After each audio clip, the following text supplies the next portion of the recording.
ദൈവമക്കൾ ഒരു പ്രവാചകന്റെ വാക്ക് മാത്രം കേട്ട് ജീവിതത്തിലെ നിർണായകരമായ കാര്യങ്ങൾ തീരുമാനമെടുക്കരുത്. അത് പലപ്പോഴും അപകടങ്ങളിൽ കൊണ്ട് ചാടിക്കാൻ സാധ്യതയുണ്ട്. ബോബ് മംഫോർഡ് എന്ന് പറയുന്ന ഒരു ലോകപ്രശസ്തനായ എഴുത്തുകാരനുണ്ട്. അദ്ദേഹത്തിൻ്റെ ബോബ് മംഫോർഡ് എന്ന എഴുത്തുകാരൻ്റെ ദൈവിക നടത്തിപ്പ് എന്ന പുസ്തകത്തിൽ അദ്ദേഹം ഹാർബർ ലൈറ്റുകളെ കുറിച്ച് പറയുന്നുണ്ട്.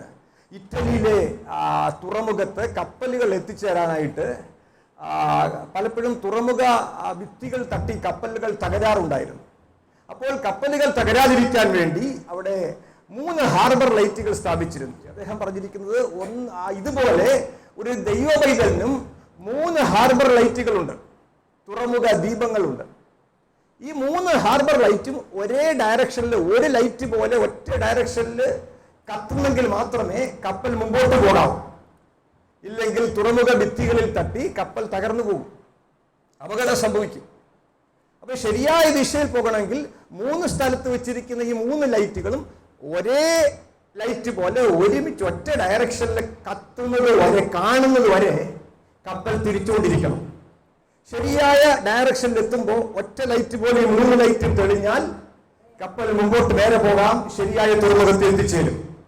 ഇതുപോലെ ഒരു ദൈവപൈതലിന്റെ ജീവിതത്തിലും ആ പരിശുദ്ധാത്മാവിന്റെ ശബ്ദം, ദൈവത്തിന്റെ വചനം, സാഹചര്യങ്ങൾ, ഇത് 3 ഹാർബർ ലൈറ്റ് പോലെ ഒരേപോലെ ഒരുമിച്ച് കത്തുന്നത് വരെ നമ്മൾ ഒരു കാര്യത്തിലും ചുവട് വയ്ക്കരുത്.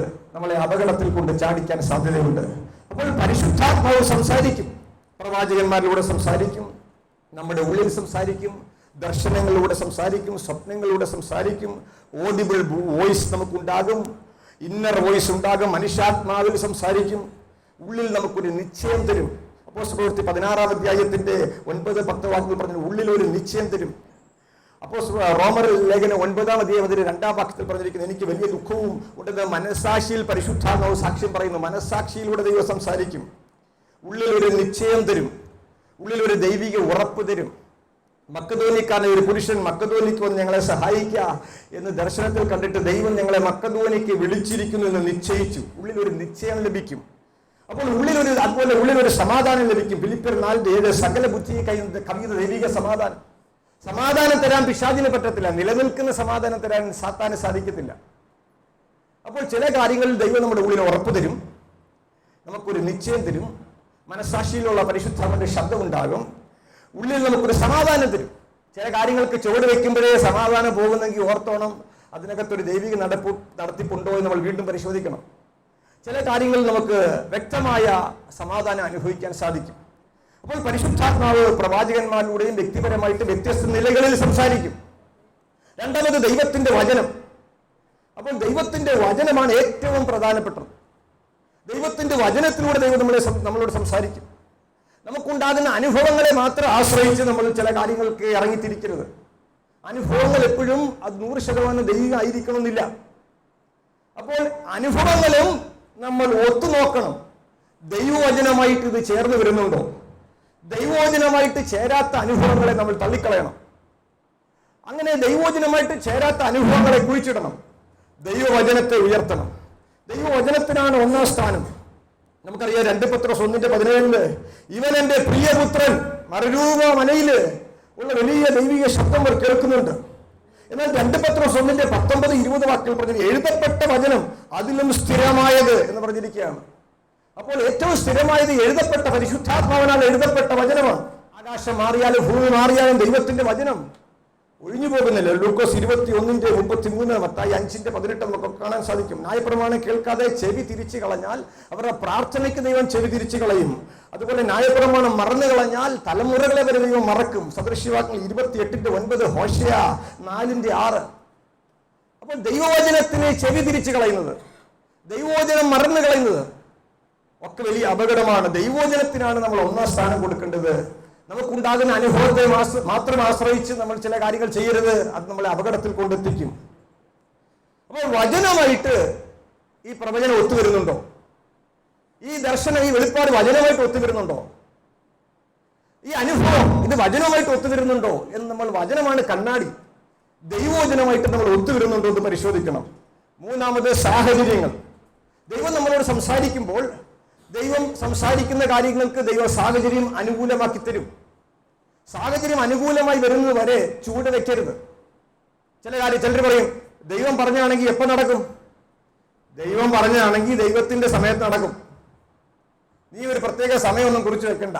ദൈവം പറഞ്ഞതാണെങ്കിൽ ദൈവത്തിന്റെ സമയത്ത് അത് നടക്കും. അപ്പോൾ സാഹചര്യങ്ങൾ ഒത്തുവരണം. ദൈവം സംസാരിച്ചാലും ദൈവം സാഹചര്യങ്ങൾ അനുകൂലമാക്കി തരുന്നത് വരെ കാത്തിരിക്കണം, വെയിറ്റ് ചെയ്യണം. എന്നാൽ ചില സമയങ്ങളിൽ സാഹചര്യങ്ങളെ നോക്കാതെ ചൂട് വെക്കാൻ ദൈവം സംസാരിക്കും. ഉദാഹരണം ഗിദെയോനോട് ദൈവം സംസാരിച്ചു. അവൻ പല അടയാളങ്ങൾ ചോദിക്കുന്നുണ്ട്. അടയാളങ്ങളെ മാത്രം ആശ്രയിച്ച് ദൈവഹിതമാണത്തിലേക്ക് ആണെന്ന് തെറ്റിദ്ധരിച്ച് നമ്മൾ ഇറങ്ങിത്തിരിക്കരുത്. പുതിയ നിയമത്തിൽ വരുമ്പോൾ നമ്മൾ അടയാളങ്ങളെ അല്ല നോക്കേണ്ടത്. അടയാളങ്ങൾ നമ്മളെ പിന്തുടരും. നമ്മൾ അടയാളങ്ങളെ പിന്തുടരാൻ പാടില്ല.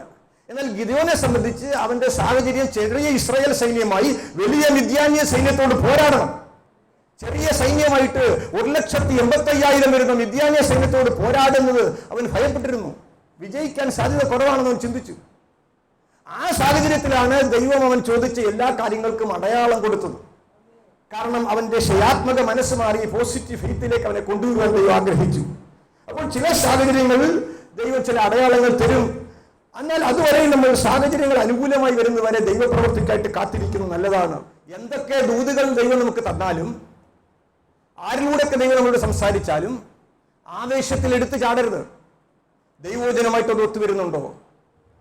പരിശുദ്ധാത്മാവ് നമ്മളോട് വ്യക്തിപരമായി ഇടപെടുന്നുണ്ടോ? സാഹചര്യങ്ങൾ ദൈവം അനുകൂലമാക്കി തരുന്നുണ്ടോ എന്നൊക്കെ നമ്മൾ പരിശോധിക്കണം. അതിനൊപ്പം ഗോഡ്ലി കൗൺസിൽസ് ഉണ്ടാകണം. നല്ല ഉപദേഷ്ടാക്കന്മാർ നമുക്കുണ്ടാകണം. നമ്മളെ മെന്റർ ചെയ്യുന്ന ആളുകൾ ഉണ്ടാകണം. ചില കാര്യങ്ങളിൽ ദൈവം ഇടപെടുമ്പോൾ ഞാൻ ചില പാസ്റ്റർമാരെ വിളിക്കും, നല്ല പ്രായവും പക്വതയും ഉള്ളവര്. പാസ്റ്റർ, ഇങ്ങനെ എനിക്കൊരു ദൈവം എൻ്റെ ഹൃദയത്തിൽ ഇടപെടുന്നുണ്ട്. അവരെനിക്ക് ചില ഉപദേശങ്ങൾ തരും.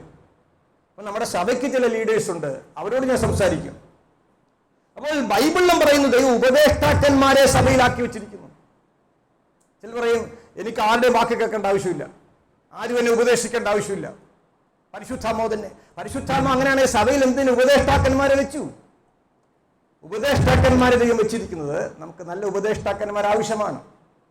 ദൈവം നമ്മളോട് ചില കാര്യങ്ങൾ വെളിപ്പാടൊക്കെ കാണിക്കുമ്പോൾ, പ്രവാചകന്മാരൊക്കെ സംസാരിക്കുമ്പോൾ നല്ല ദൈവിക പരിജ്ഞാനമുള്ള അഭിഷക്തന്മാരുടെ അടുത്ത് നമ്മൾ ഉപദേശം തേടുന്നത് നല്ലതാണ്. മന്ത്രിമാരുടെ ബഹുത്വത്തിൽ, ഉപദേഷ്ടാക്കന്മാരുടെ ബഹുത്വത്തിൽ രക്ഷയുണ്ട് എന്ന് സദൃശ്യവാക്യങ്ങൾ പറയുകയാണ്. സദൃശ്യവാക്യങ്ങൾ 11:14.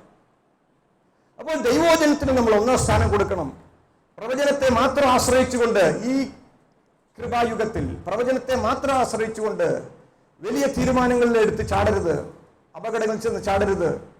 പരിശുദ്ധാത്മാവ് നമ്മളോട് സംസാരിക്കുന്നത് നമ്മൾ ദൈവവചനമായിട്ട് ഒത്തുവരുന്നു എന്ന് പരിശോധിച്ച് മുമ്പോട്ട് പോകേണ്ടതാണ്. ഈ വചനങ്ങളാൽ ദൈവം നമ്മളെ സഹായിക്കട്ടെ.